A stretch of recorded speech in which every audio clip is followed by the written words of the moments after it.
তো এই গাভীটা যেহেতু সে প্রত্যেক বছরেই বাচ্চা হয়, এই গরুটাতে কিন্তু আমি লাভবান হচ্ছি। এবং এখানে আরেকটা বিষয়, এই গরুটা হচ্ছে সব সময় আমার কিন্তু বাচ্চা হচ্ছে ষাঁড় বাচ্চাই হয়। তো ষাঁড় বাচ্চা কিন্তু এই মানে আপনি যেভাবে বলবেন, যদি ভালো পার্সেন্টের বীজ ব্যবহার করা যায়, বকনার থেকে ষাঁড়ের কিন্তু দাম বেশি, বাচ্চার দাম বেশি।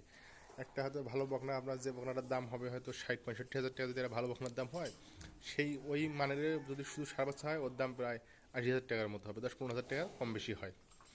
আবার এই গরুটা দেখেন, এই হচ্ছে কিন্তু প্রত্যেক বছরে বাচ্চা দিচ্ছে না, সে 3-4 মাস মানে হয়তো গাভ মানে বাচ্চা হওয়ার 3-4 মাস পরে সে হিটে হচ্ছে, তারপর গাভ হচ্ছে। তো এই কিন্তু আমাকে তখন লস দিবে।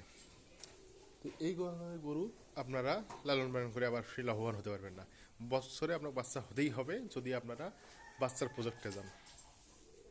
আর এইবার সেই গাভীর প্রজেক্ট নিয়ে, যেটা আসলে দুধ উৎপাদনে যারা ব্যবহার করে, সেক্ষেত্রে আমি মনে করি বর্তমান প্রেক্ষাপটে দুধ উৎপাদনটাই লাভজনক ভালো।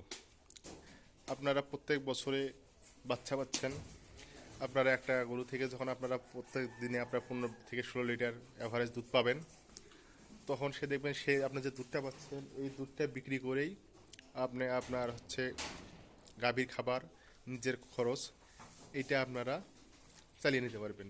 এবং বছর শেষে যদি আপনার দুধ থেকে আপনার যদি খামারের যেটা খরচ, এইটা যদি পুরোপুরি যদি মানে হয়ে যায়, তারপরে আপনারা যে বাচ্চাটা যেটা পাচ্ছেন, এই বাচ্চাটা আপনাদের পুরোপুরি আপনারা লাভের থাকতেছেন।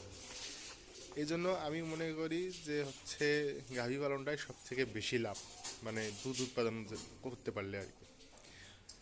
তো আমার এই যে যেমন এই আমার সামনে যে গাভী দিয়েছেন, এটা একটা জার্সি পোলট্রি গরু। এই গরুটা আমি প্রায় অ্যাভারেজ দুধ 12-13 লিটার করে দুধ পাই, মাসাল্লাহ। গরু সাইজে ছোট, কিন্তু খায় কম, দুধ দেয় বেশি। এই পাশেরটা দেখছেন, এটা আবার একটা হলস্টিন ফ্রিজিয়ান। তো এই গরুর থেকে আমি 12-13 লিটার দুধ পাই। তারপর এই পাশে যেটা দেখছেন, এটা একটা আমার হচ্ছে ক্রস গরু, এটা ফ্রিজিয়ান ক্রস, মাসাল্লাহ অনেক হাইট। এই গরুটা থেকে আমি এরকম 9-10-এর মতো দুধ পাচ্ছি।